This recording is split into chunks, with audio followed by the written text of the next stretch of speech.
probably, maybe some of you heard about it when it happened, but most people don't even remember about it. But I took note of it when this took place. I believe it was in October of 2015.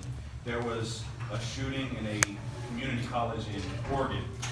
And I read some stories about it. And you know, from this week with the walkout and all the kind of things, with the school shootings, that's still kind of definitely in the news and in what's going on in society. And it made me think back to this. And at that time, I had wrote a message out and actually preached it in junior boys, but I looked back at the article and I was doing a little more research on it. And it was a community college in Oregon. The guy comes in, had like 3 pistols and 1 assault rifle. I want to say it was like 10 people that got killed. But the point that I want to bring out is that there were several people that he came over to, put the gun to their head and said, "Are you a Christian?" And if they said yes, he pulled the trigger. If they said no, if they said there was some other religion, from one of the stories I read, he would not shoot them in the head, he would shoot them in the leg or whatever. But that bothers me, okay? It gets on my nerves.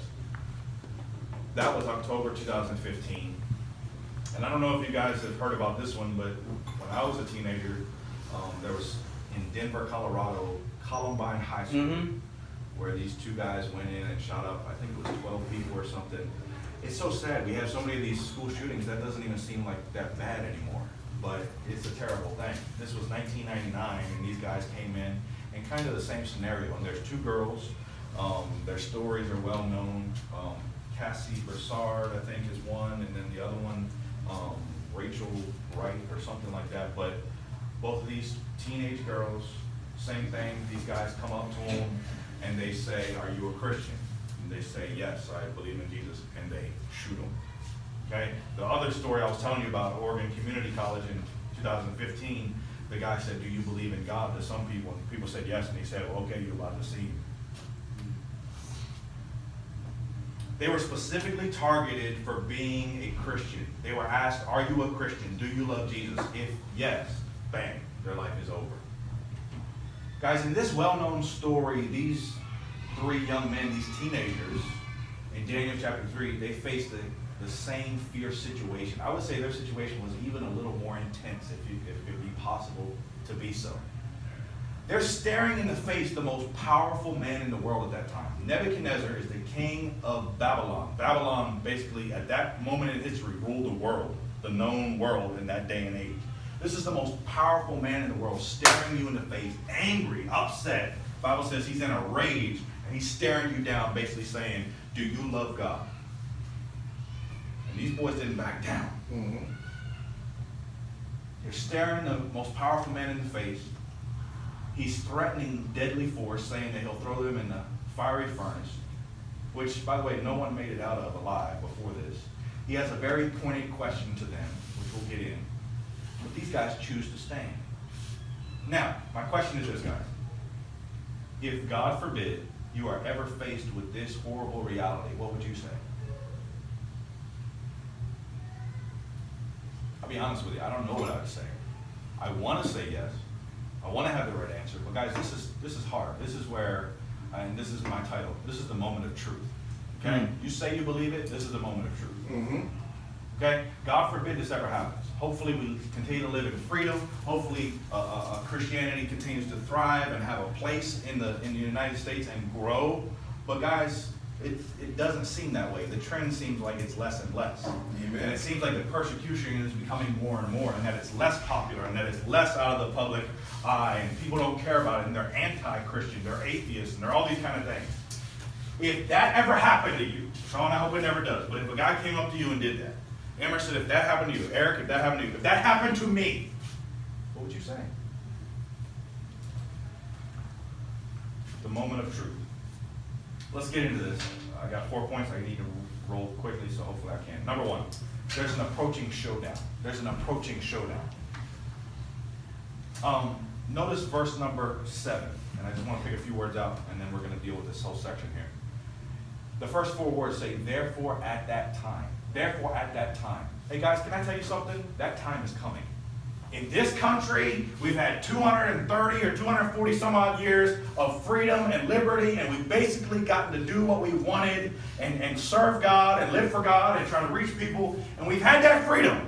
But can I tell you, that time is coming. You say, what time are you talking about? That time of persecution, that time of the adversary, that time of opposition, that time when it gets hard, that time when the pressure gets ratcheted up. It's coming. Amen. There's an approaching showdown. At that time is getting closer. That time is coming. Listen, you say, what time? How do you know it's coming? Well, check out verse number 1. Nebuchadnezzar the king made an image of gold, and it talks about how high it was, how wide it was, and all this stuff. You say, what are we doing here? They're worshiping a false god. You know how you can tell that time of persecution is getting closer? When they're adoring a false god. Listen, our nation is filled with it nowadays. Mm-hmm. You go out there and try to live for God, they say, what's wrong with you? You go out there and give out tracts, and they say, hey, leave us alone. We don't want any of that. Listen, they may not have some statue on their mantle. They may not have things that they bow down to, but you know that what? They bow down to money. They bow down to popularity. They bow down to their jobs. They bow down to sex. They bow down to all these things and materialism. Listen, it's everywhere. People are adoring false gods everywhere we go. And that stuff's becoming accepted. You're the weirdo if you say, I don't want that stuff. I want Jesus to be my God. Amen. They're adoring a sham. A sham just means something that shouldn't be. False gods are honored and exalted. Listen, these 3 boys show up there that day, and everybody is bowing down to some piece of gold that will do nothing for them. And they act like it's normal. And these 3 guys say, something ain't right here. But guys, I want you to realize there's an approaching showdown. This is coming. I hope that all of our lifetimes we don't have to deal with it. But what if we do? What if it arrives before our time expires here on earth? Mm-hmm.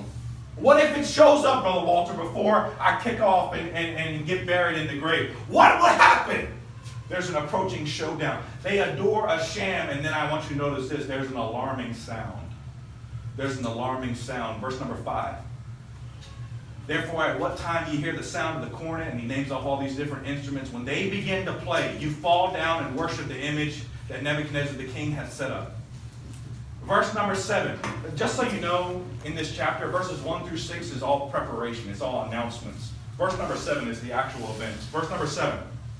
Therefore, at that time, when all the people heard the sound, and he names all these cornet, harp, flute, sackbut, dulcimer, and all kinds of music, all the people in nations, languages fell down and worshiped the golden image which Nebuchadnezzar the king had set up.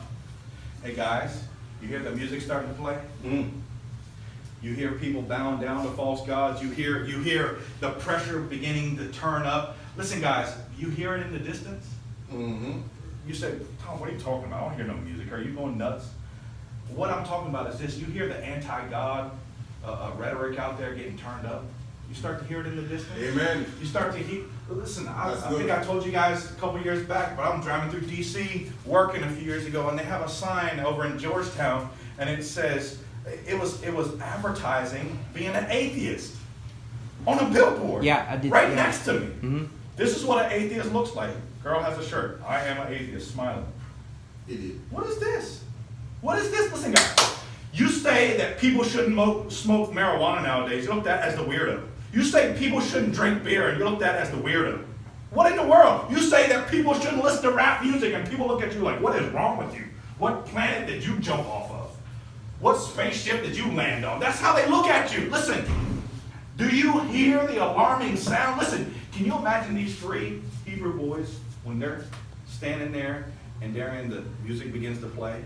What do you think's coming through their mind? I don't know about you, I'm thinking dread. I'm thinking, oh my goodness, here we are. It's here. Guys, this is a scary thing, but it's an alarming sound. I don't like what I hear. I don't like when I hear that people are embracing sin and protecting wickedness. Listen, guys, it should bother you when you hear things like abortion in our country, things like homosexual marriage in our country, things like it's okay, it's normal, it's an alternative lifestyle. You should be scared when you hear the sound of people saying we should legalize marijuana, we should do these type of things. Mm-hmm. Listen, people act like fools without it. Now you want to legalize it? Exactly, brother. Exactly. Come on now. And by the way, just to save myself some trouble for the future, if you ever want to come up to me and discuss it, don't, because it's wrong.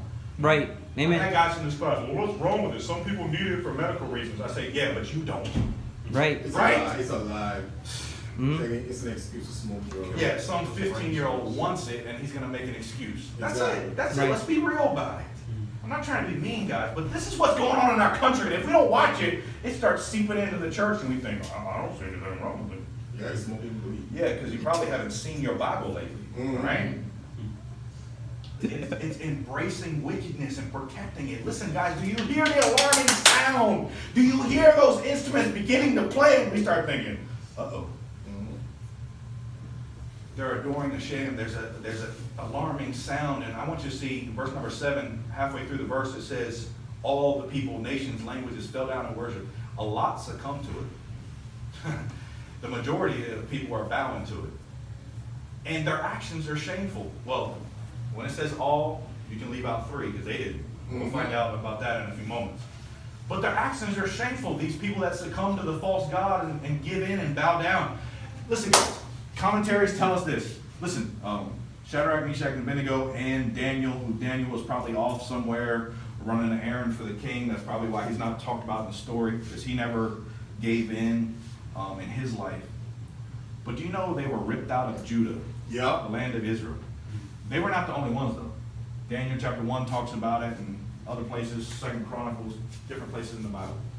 Here's the point I'm getting to. About 10,000, listen to me, 10,000 young people, young men that they could train the Babylonian way of living and brainwash them. Interesting. 10,000 were taken out of Judah to Babylon.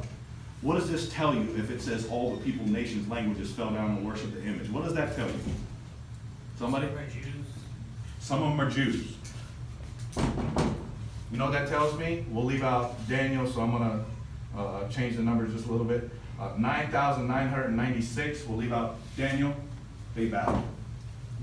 They knew better. Wow. They knew better. They knew about Jehovah God. They knew about how he created everything in 6 days. They knew about the Red Sea. They knew about Noah and the ark. They knew about all these things. They knew what God did, but when the music started playing, they hit the floor. Hey guys, you're going to grow up with people. You're going to go to Christian school with people. You're going to go to church with people. You're going to sit right beside you in church, and they're going to bow when the pressure gets turned up. True, brother. I hate to say it, but it's the truth. Their actions are shameful. Many knew better, but they bowed. And then there was an accusation and slander. Verse number 8. After the music plays, after it seems like everybody bows, everybody in the crowd. Verse number 8. Wherefore at that time certain Chaldeans came near and accused the Jews. They go to the king and they say, hey king, you got some trouble on your hands. Nebuchadnezzar didn't see when these 3 guys stood when the music played. He must not have seen it. But he had some people on his side that say, hey, king, see, you got an issue. These 3 guys that you put over the kingdom, that have a high position here, they didn't bow. They're not worshiping your God. You got an issue, king. You better take care of this. Hey, guys, isn't it amazing? We just try to stand for God. We just try to do what's right, and we get a bad rap for it. Listen, if you try to stand for God, mark it down. People will talk about you. They'll criticize you. They'll complain against you. They'll say, oh, he's just doing it for this. He's just doing it because he thinks he's better than us. He thinks he's holier than thou and all this stuff. Listen, don't buy into all that. You'll always get accused. You'll always get slandered when you try to live for God. Guys, it amazes me. And this, again, I wrote this message a couple years ago. But it amazes me in our country. Christians get a bad rap. And all we try to do is love God and reach people. Muslims chop off people's heads and they get apologized to because we hate to offend them. Right. That's our country. They're peaceful. Verse number 13 through 15, there's the actual showdown. This is when Nebuchadnezzar stares these boys in the face and is threatening them with death. Verse number 13, Nebuchadnezzar in his rage and fury commanded to bring Shadrach, Meshach, and Abednego, and they brought these men before the king. He's not happy. He's raging. What that means is he has violent anger. He's disdaining these guys. He's disgusted with these guys. He's facing off with these guys. In verse number 14, he says to them at the end of the verse, do not you serve my gods nor worship the golden image which I have set up. He's saying, do you want to defy me? Do you want to mess with me, guys? I put this statue up. I called everybody here, and they're supposed to bow when I say so.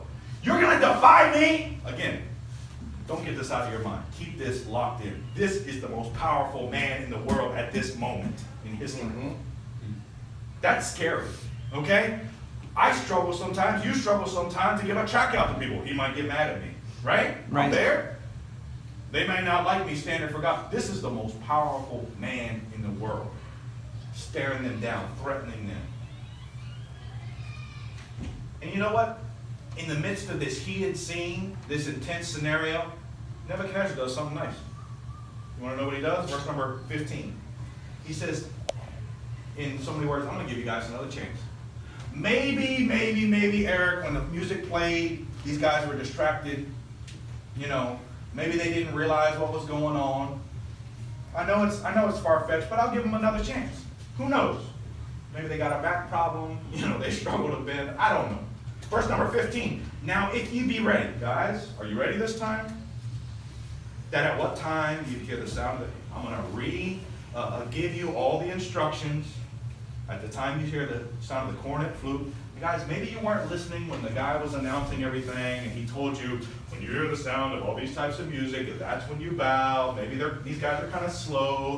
They're Israelites. Maybe they don't get it, right? He's like, let me give them another chance. Maybe, right? He didn't just throw them right in the fire. He could have just said, you're not bowing. Bam.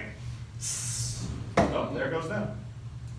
But he said, maybe they weren't listening. Maybe they didn't understand the instruction. He tells them again. He says, guys, if you fall down and worship the image which I have made after I give you another chance, well, you know what he's saying? We're good. I got no problem with you. Okay? I've been angry at you, Tejon. I've been mad. I've been in a rage and fury. But if I give you another chance and you bow like everybody else, I got no issue with you. By the way, the world doesn't have a problem with you when you act like them. You hear me? Exactly. When you do what they do, they don't have an issue with you. When you do against what they do, and you say, hey, can I give you this from my church? You know what you're doing? You're reminding them, hey, you need what I got. And they don't like that. When you live differently from the world, that's when they have a problem with you. But then he threatens them one more time. After he gives them a do-over, he gives them another chance. At the beginning of verse 15, he says, but if you worship not, if I give you another chance, if the music plays again, and you guys continue to stand, you don't fall down like everybody else, that same hour you're going to be cast in the midst of the burning fiery furnace. And then he does something very stupid. He disrespects God. He says, and who is that God that shall deliver you out of my hands? You know what he's saying? I'm greater than God. He's saying, there is no God that can deliver you out of my hands. I'm more powerful than anybody. This is going to Nebuchadnezzar's head. There's an approaching showdown. I want you to see number 2. Their answer was settled. These guys amaze me. This verse is probably one of my favorites in the Bible, verse number 16. These guys didn't back down an inch. There's an approaching showdown. You know what I'm trying to tell you guys? Listen, we may still have some freedom. We may still have some space. We may still have some room to move around and to serve the Lord right now. But we're getting squeezed in more and more as the days go by. Yeah. And I hope, again, that it never shows up in our lifetime. But if it does, I want to tell you now, there's an advance warning. Listen, when you hear of shootings and people say, are you a Christian? I got a problem with that. I don't like the sound of that, Brother Walter. Nope. Something doesn't sit well with me in that. I hear that and it strikes me and I'm saying, what if that happened to you? That didn't used to happen in America. That didn't used to happen in this nation that's supposed to be born on Christian principles and built on Christian principles. That didn't happen, but now it is. And it's becoming more and more. There's an approaching showdown. Number 2, their answer was settled. Verse number 16, Shadrach, Meshach, and Abednego answered and said to the king, O Nebuchadnezzar, we are not careful to answer thee in this matter. You know what they're saying? We got no hesitation. These boys, this is strong. Listen, they're saying to the king, King, we don't need a timeout. We don't need to huddle up. We don't need to say, what are we going to do? I don't want to die. Their mind's made up. Their answer is settled. It's secure. It's firm. It's strong. It's been established. They don't need to discuss it. They don't need to text nobody. They don't need to call nobody. They don't need to get on the internet and find out what's trending. They don't need to find out what Twitter says and what Facebook says. Listen, they don't need anybody else's opinion.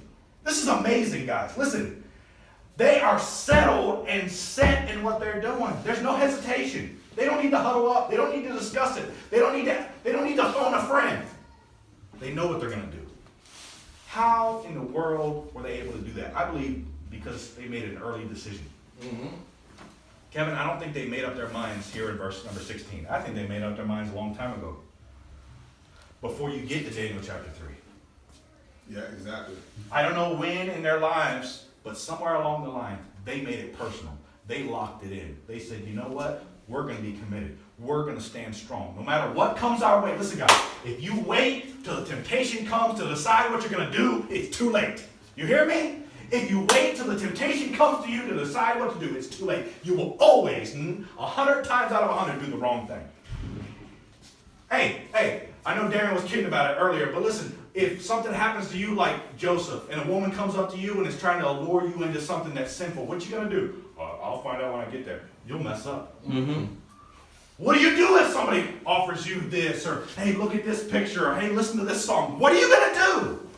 Tom, I don't like to think about this. This kind of bothers me. This kind of rubs me the wrong way. It kind of hurts my feelings. Listen, guys, this is happening. We better be ready for it.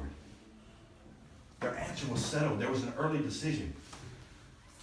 They were prepared for pressure. Hey, guys, you know why the police and the military, they train so much? Is so that when the pressure and the chaos and everything starts going crazy around them, they know what to do. Mm-hmm. They train them. Listen.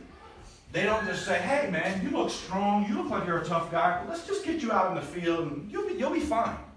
Because when those bullets start flying and those bombs start falling and things go crazy and you see the guy next to you get shot and fall over dead, it's chaos. It's panic. You don't know what to do. Mm-hmm. Listen, if you haven't been trained time and time again, you won't react the right way. Right? Listen, they train the policemen. They train our military men to act a certain way over and over and over. You guys, don't despise the training that you hear. Oh, I've heard this preaching so much. You're being trained for when the pressure gets ramped up. You know what to do. Look, in a much less serious way, you do the same thing in sports. That's why you practice so much.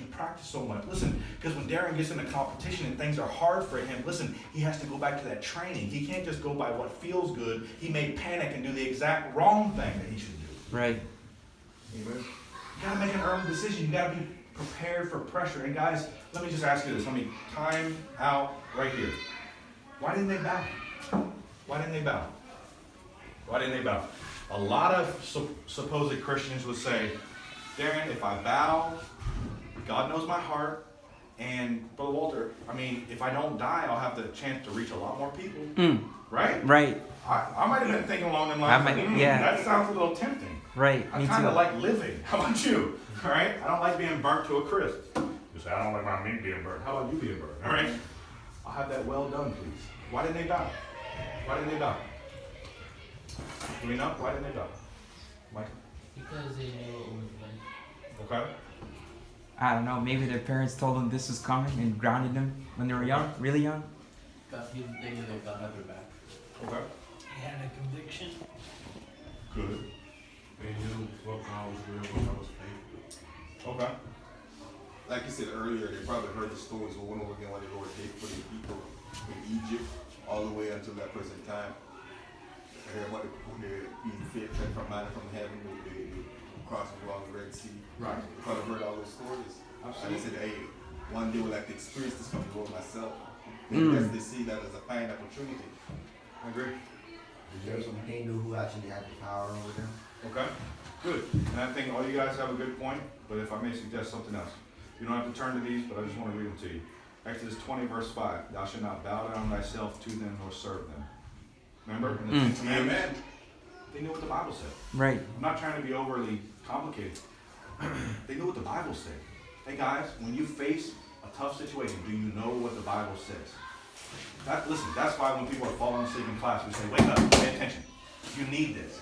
Because the devil's going to shoot these things at you one day. It may not be today, but it will one day. And if you're not listening, you won't know what to do. Listen, all these 10,000 guys that got pulled out of their homeland, Israel, they knew what the Bible said. They were taught the Old Testament, just thoroughly. They knew it. Mm-hmm. They knew stuff that our kids wouldn't have a chance of knowing nowadays.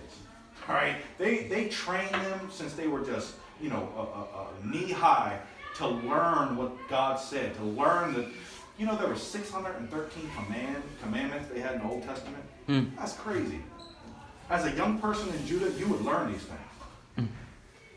Thou shalt not bow down thyself to them that serve them. That's Exodus 20, verse 5. Also, it repeats the same thing in Deuteronomy 5, verse 9. Thou shalt not bow down thyself to them.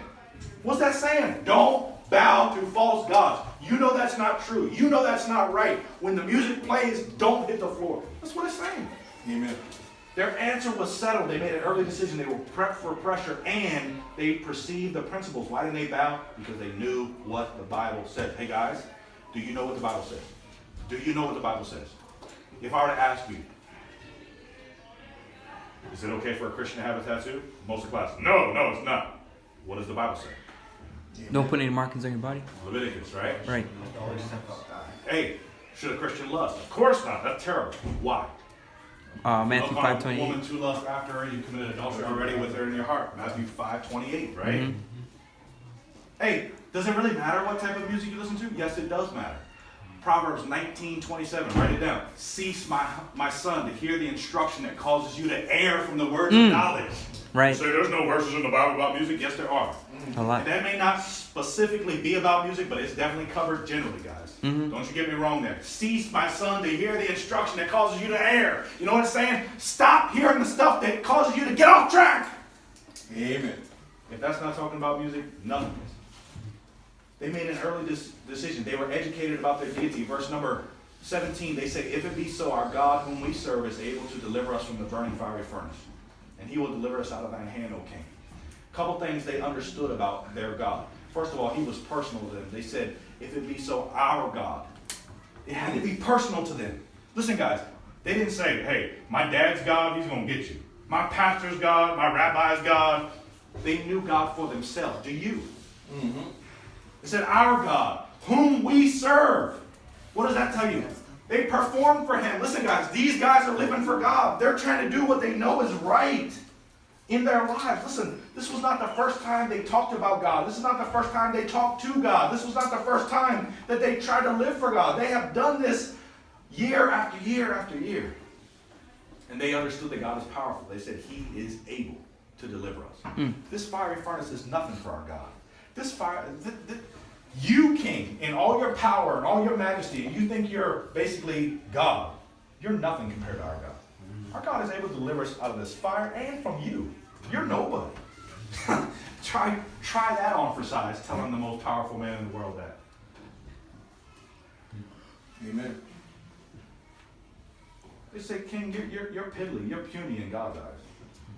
But guys, before you think they were just bragging and shooting off their mouths, check out verse number 18. They had perspective. They had enough discernment. They were wise. They said, but if not, be it known unto thee, O king, that we will not serve thy gods nor worship the golden image which thou hast set up. They say, listen, God's not obligated to deliver us. Hey guys, listen. God is able to do anything, but that doesn't mean we should do stupid things. Exactly. I'm going to jump off this bridge because God, my God, has the power to lift me up. Yeah, and when you hit the floor and die, you realize God's saying, you shouldn't have done that. I gave you a brain, use it. Right? Exactly, brother. So these guys, yeah, in verse number 17, they're talking pretty big. Listen, our God, whom we serve, is able to deliver us from you and the burning fire furnace. Go ahead, guys. But if he doesn't, which he's not obligated to, if it's not in his plan, we're still not going to bow. That's amazing. We're not going to serve your gods nor worship the golden image which thou hast set up. Guys, why don't you determine in your heart and in your mind that no matter what happens, you're not going to bow down to these wicked things in the world. That's what they did. They said, even if you kill us, even if you burn us up, we're not going to bow. You may burn me to ashes, but my ashes are still going to be standing, buddy, because I am not hitting the floor. Wow. Guys, I want more of this. I hope you want more of this in your life. That courage to live for God. Listen, that has nothing to do with being a superstar Christian and everybody looking up to you. By the way, notice this. These guys didn't know they were going to be delivered. Right. We know the whole story. Oh yeah, they were going to go in there and the fire wouldn't even touch them. They didn't know that. When had that happened before in the Bible? Tell me. It hadn't. Never.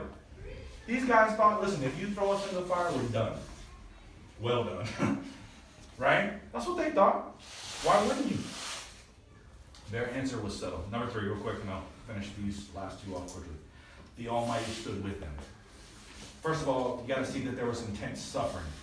Verses 19 through 23, I'm not going to read all these verses, but there was intense suffering. Check out verse 19. Then was Nebuchadnezzar full of fury. He didn't like what they said. Listen, guys, we're not done yet, all right? Listen. He didn't like what they said. They really set him off now. You know, if I'm one of the 3 Hebrew boys and we start, our God is able to deliver us from you and the burning fiery furnace, and you start seeing Nebuchadnezzar really get mad and be like, now we did it. That's what's going on. Great job, Shadrach. You and your big mouth, right? Be it known, it says he was full of fury. Get this next phrase. And the form of his visage was changed. What does that mean? His face changed. His face changed. Yep.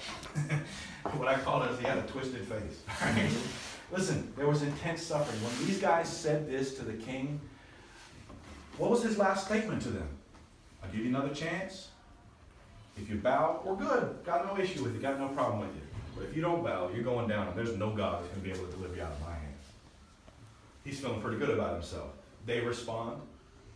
His face gets twisted up. Mm-hmm. You ever listen to something and it just makes you madder and madder and it starts to affect your face? I've been there before. You know, somebody's just saying something and my jaw tightens up. You can just imagine. You can just imagine that he calls the servant. Get over here! Take care of those guys. His face is all twisted up. Mm-hmm. Next thing, I'm not going to read this part, but you guys know the story. The end of verse 19, he says, he's so mad, he says, crank that furnace up. The temperature of the furnace is 7 times more than it was wont to be heated, more than it was usually heated. If you turn it up to 100 degrees, Darian, crank that thing up to 700 degrees. I want these boys to be burnt to a crisp. I don't want nothing to survive. He's mad. He's got a twisted face. He's got the temperature of the furnace. And he brings the tops in his forces.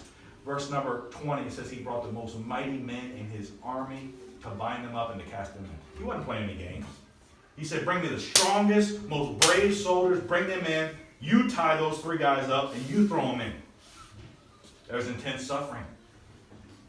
They throw them in. Let me give you some of these details. Verse number 21, it talks about all the clothing that Shadrach, Meshach, and Abednego had on. You say, why does it talk about that? I think to not give any credit to their clothing or anything like that. Listen, guys, they didn't have some fire-retarded suit on. They weren't firemen. They didn't have a fireman jacket, underneath their robe that day. So it tells exactly what they were wearing. They had hats. They had socks on, they had their other garments, all that stuff. It tells in verse number 21. Verse number 22, therefore because the king's commandment was urgent, the fire was exceeding hot, the flame of the fire slew those men that took up. Those soldiers that I just talked about, those best soldiers that he had in Babylon, when these guys bind them up, tie them up, and throw them into the fire, when they're throwing them in, the fire comes up and destroys these soldiers. This is hot. Don't ever think that just something was wrong with the furnace. That something was wrong with the oscillator here, and we didn't have, somehow they fell right in the exact place where the fire was not burning. No, this fire was hot. This fire was killing people. There's your evidence right there. Amen, brother. Listen, there's liberals all around, and they'll try to come up with any excuse not to believe the Bible. Yeah. Right. They do. Verse number 24. There's an instantaneous shock. Nebuchadnezzar looks into the fire. I don't know if they had some window or whatever the case was. Maybe it was something that he could look down into. I'm not sure. But verse number 24. Then Nebuchadnezzar the king was astonished. He's shocked. He rose up in haste and spake and said to the counselors, did not we cast 3 men bound into the midst of the fire? They said, yeah, true, O king. You cast 3 in. I mean, he's saying, Kevin, I've had a long day. Had all these people come worship my golden image. Maybe I'm just tired. Didn't we throw 3 guys in there? I mean, that's what I felt. I mean, I stared them down. I got angry at them. I yelled at them. I got so mad at them. My face all got twisted up, man. Getting wrinkles. But we threw 3 in, right? 3? Yeah. King, you threw 3.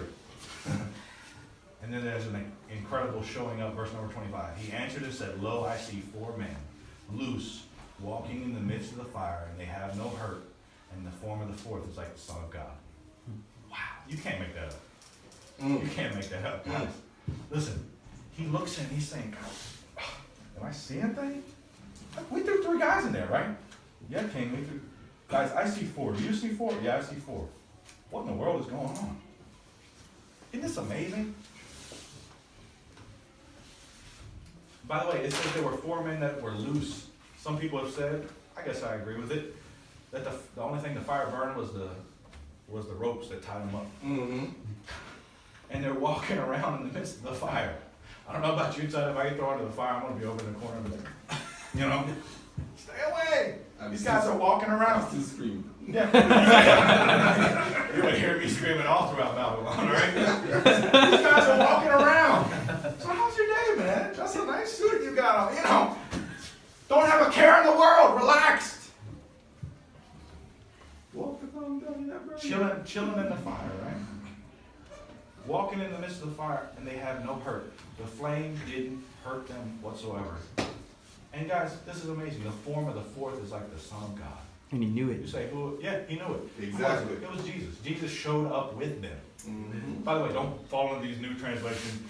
The other translations of the Bible say, the form of the 4th is like a son of the gods. What is that? The son of the God. Listen, it says the form of the 4th is like the Son of God. There's only Amen. one. His name is Jesus Christ. Right. He showed up in Daniel chapter 3. There's an incredible showing up. You know what I believe, guys? I believe if we stand for God, God will stand with us. Amen. Every time. And God help us to do more of it. There's an approaching showdown. There's an answer that's settled. Listen, God's not going to show up for people that wimp out. Like we talked about a few months ago, ducking out. God's not showing up for people like that. But the Almighty stood with them. And then number 4, and I'll be fast with this. The adversary was saved. You know, Nebuchadnezzar got saved. Mm-hmm. Yeah, it's He true. really did. You remember verse number 15. You remember what he said about God? Who is that God that shall deliver you out of my hand? Disrespectful, right? He's basically saying, I don't care who you think you serve and who you think you pray to. He's nobody compared to me. He's no match for me. You're dying and he can't do anything about it. Disrespectful. Check out verse number 26. Then Nebuchadnezzar came near to the mouth of the burning fiery furnace and spake and said, you can imagine him shielding himself. Shadrach, Meshach, and Abednego, get out of here. You come out of that fire, ye servants, what does he say? Of the Most High God. Huh. Nebuchadnezzar, you changed your opinion. Amen. You were downing him a few minutes ago. You were dissing him a few minutes ago. You were disrespecting my God a few minutes ago. Now you call him the Most High God? That's how it works. Woo! Come forth and come hither. So he released them and he reverenced their God. Verse number 28 as well. Nebuchadnezzar spake and said, Blessed be the God of Shadrach. Blessed be God, is what he's saying. So his opinion totally changed. There's an amazing switch. Guys, I want you also, I like this. I want you to also see this before we wrap it up. The audience, there was an audience that saw them, right? Check out verse number 27. The princes, governors, captains, kings, counselors being gathered together saw these men. They saw them. Now, what did they come to Babylon for that day? Worship him. To bow down to what? To idol. The golden image, right? You go back to verse 1. Nebuchadnezzar the king made an image of gold, 90 foot tall, 9 foot wide, all this stuff in the plain of Dor. Verse number 2, then Nebuchadnezzar the king sent to gather together, who are these guys? The princes, the governors, the captains, judges, blah, blah, blah, blah. All these different guys, right? That was the purpose. That when they came, they would hear the sound of the music play, they would fall down and worship this golden image.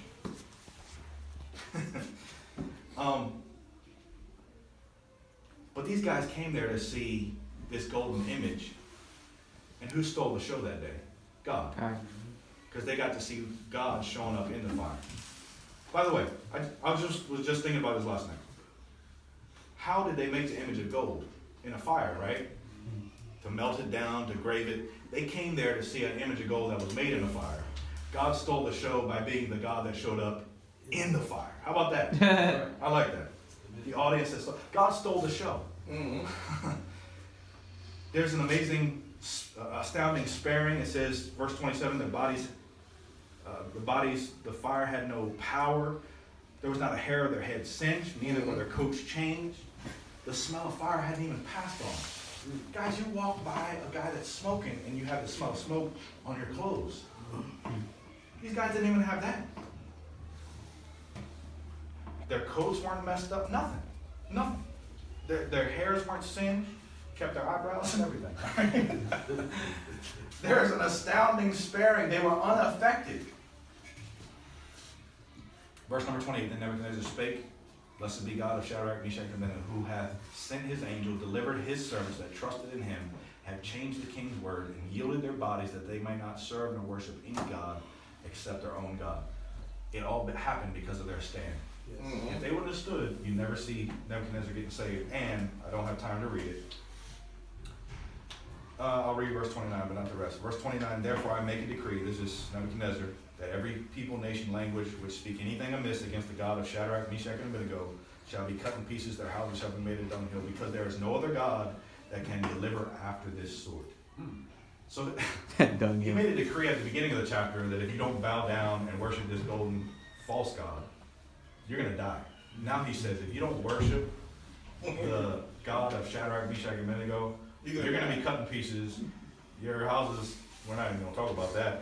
Because there's no God that can deliver after this sort. Nobody else can do this. And guys, one more thing. Chapter number 4, which I'm not going to get into. But chapter number 4, you know what it is? Chapter number 4 of Daniel is basically a gospel tract that Nebuchadnezzar sends out to all the people around him in all his kingdom and tells them what God did for him, and I believe how God saved him. Verse number 1, I don't want to get too deep into it. Nebuchadnezzar the king, and unto all people, nations, languages that dwell on the earth, peace be multiplied unto you. I thought it good to show you the signs and wonders that the high God hath wrought on me, how great are his signs. He's telling you, this is what God did for me. Isn't that amazing? How in the world could God save such a hard man that basically sending, raising up an image of himself for people to bow down to? At the end of the chapter, he's getting saved and telling everybody else, you should too. How's that happen? Because some guys stood at the moment of truth. Hey guys, I want to live for God. I do. But if anyone ever came up to me, put a gun in my head, say, do you love Jesus? What would you say? Yeah. That's what happened with these guys. And it's getting more and more that way in our country. Okay? The pressure, it's not popular to live for God anymore. Okay? It's anti. It's popular to do the wrong thing nowadays. And the pressures are getting ramped up on us. When that time comes, guys, what you gonna do? When the moment of truth arrives, what will you say? What will you do? God forbid it ever happens. But if some crazy man ever comes up to you, points a gun at your head and say, are you a Christian? What you gonna say? They say, do you love Jesus? What you gonna say? If that ever happens to me, God help us to react like these guys did. To say, you know what? I made that decision long ago. I'm not careful to answer you. I don't need to hesitate. I don't need to think it over.